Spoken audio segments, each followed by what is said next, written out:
Good day and thanks for joining us on Lina TV News. I am Anna Asibi Moses. Let's look at today's headlines. Niger State ranked first in sustainability and availability of resources for SPA by Search for Common Grounds.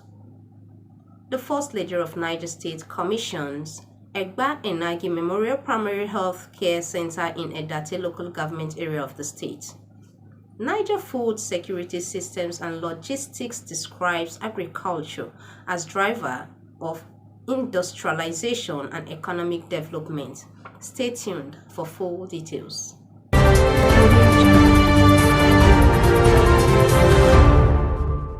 The First Lady of Niger State, Hajia Fatima Muhammad Bago, has commissioned the Muhammad Egba Enagi Memorial Primary Health Care Center in Diko, Edati local government area of the state. The health facility, named in honor of her late father, Alhaji Muhammadu Egba Enagi, was commissioned yesterday and stands as a legacy of service and compassion.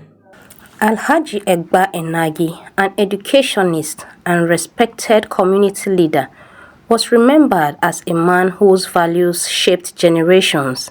His modest dispensary, built years ago, has now been transformed into a modern healthcare center where mothers will deliver safely and communities will receive quality care.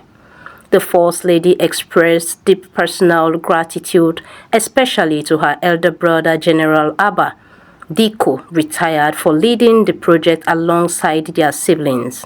Also present was distinguished Senator Zainab Abdul Kadri Kuri, who was praised for her unwavering support.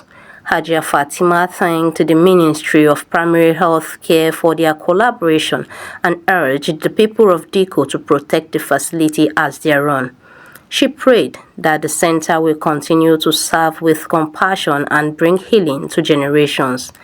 The center is part of a broader health intervention program in Niger State aimed at improving access to quality health care in rural communities. I am Anna Asibi Moses, reporting for Lina TV. The executive chairman of Niger State Food Security System and Logistics Company Limited, Mr. Sami Adegun, has described agriculture as a strategic driver of industrialization and economic development. This was contained in a statement signed by the Information Officer, Niger Food, Rashidat Abdurrahman, stating that Mr. Adegun made this known during a courtesy visit to the Speaker of Niger State House of Assembly, Right Honorable Abdul Malik Serkindaji in Mina on Tuesday. While addressing the Speaker and other lawmakers, Mr. Adegun highlighted the achievement of Niger Food within just 18 months of its establishment. He noted that the company has attracted both multinational and international investors to the state, enhanced mechanized farming, and supported smallholder farmers through its input and mechanization finance schemes.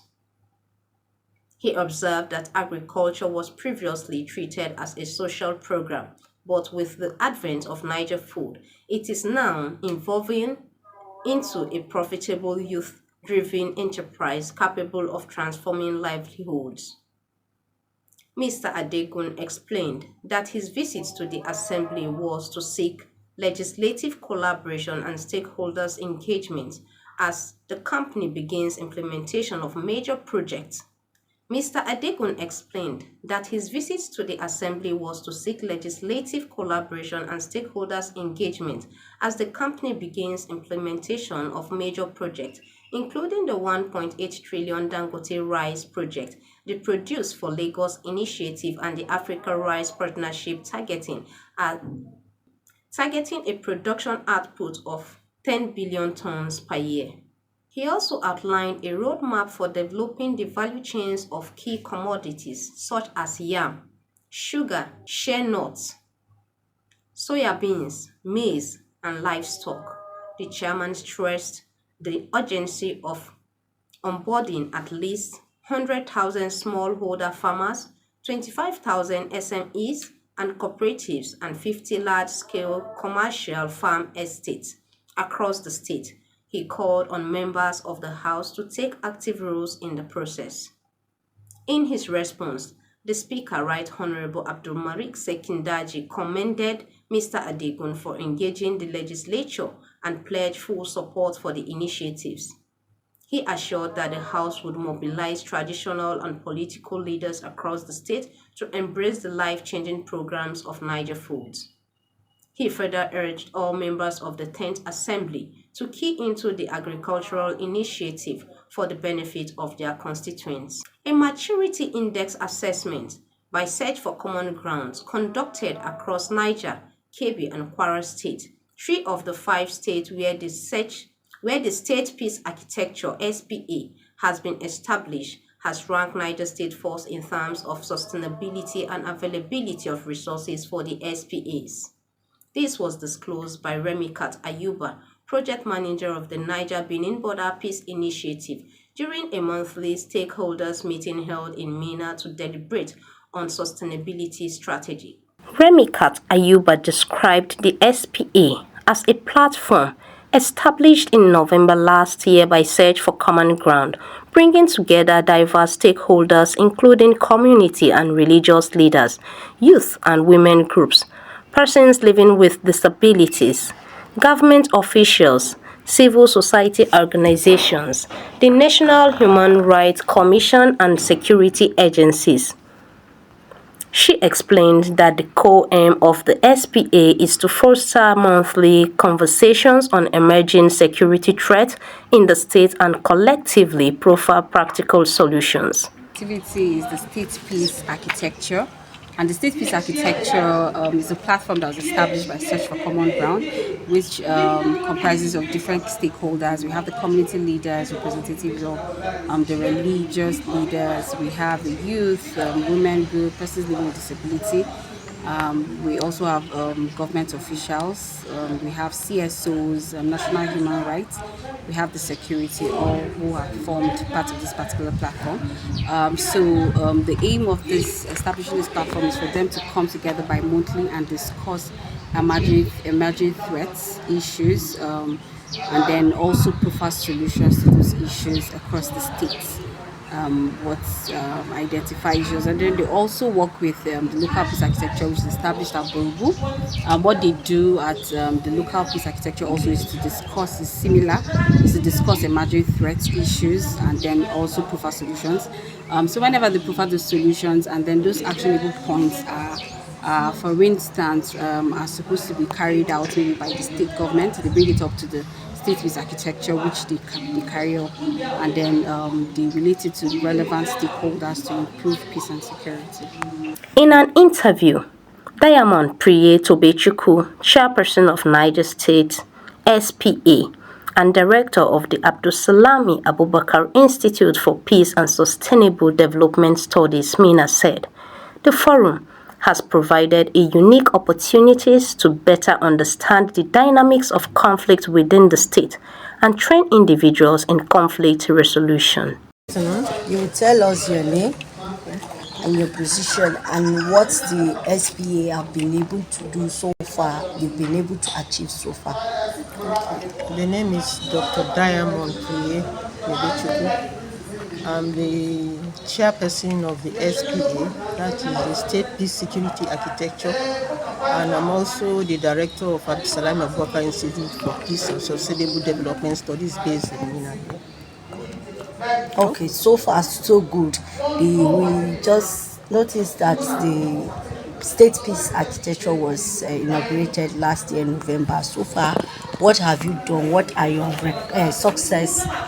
What are the rate of the success you've recorded? Well, the SPA is made of relevant stakeholders, CBOs, NGOs, and other related security agencies.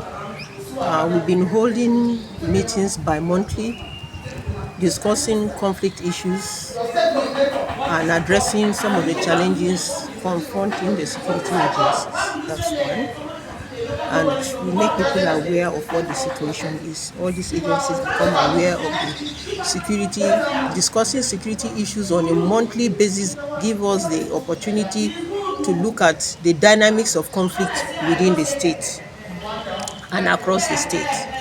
Beyond that, we have done step-down training that have, empowered members and other relevant stakeholders on how to resolve conflict, either at the community level, organizational level.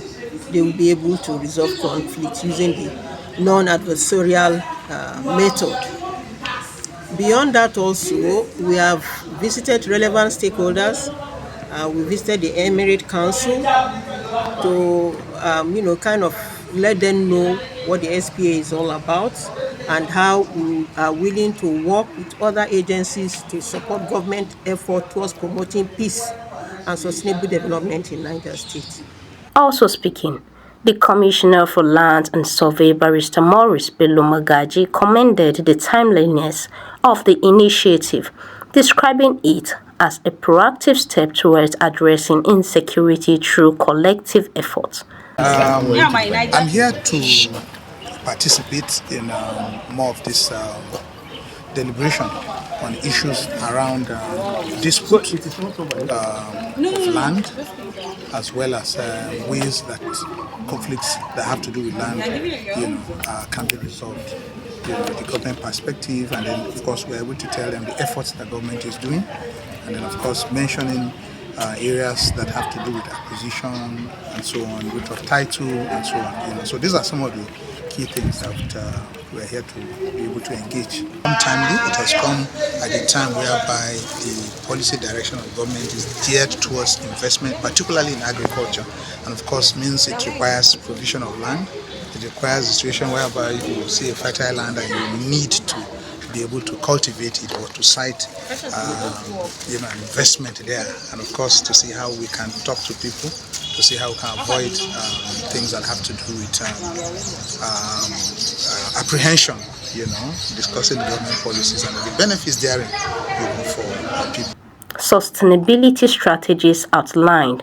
Stakeholders expressed hope that other states will soon adopt and learn from Niger State's model.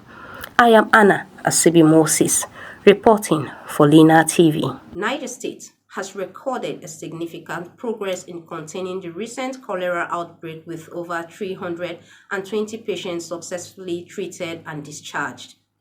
Commissioner for Primary Health Care, Dr. Ibrahim Ahmed Dangana, disclosed this during a live radio media chat that fewer than 10 patients remain on admission across the state.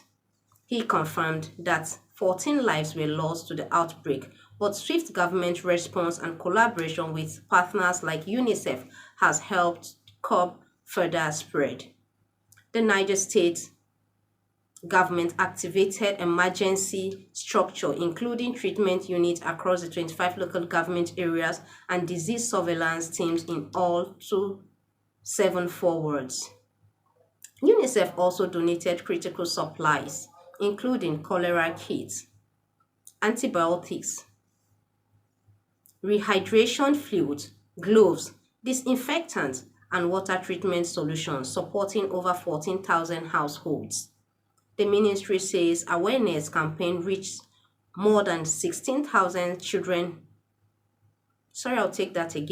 The ministry says awareness campaigns reached more than 16,000 school children and extended to markets, religious institutions, and traditional leaders. Commissioner for Information Binta Maman says all hands were on deck to tackle the epidemic, and the state is now winning the battle against cholera. And that's about the size of our package on Lina TV News. Do well to follow us on all our social media platforms on Lina TV 247. You could also visit our website on www.linatv.com.ng. Have a nice day.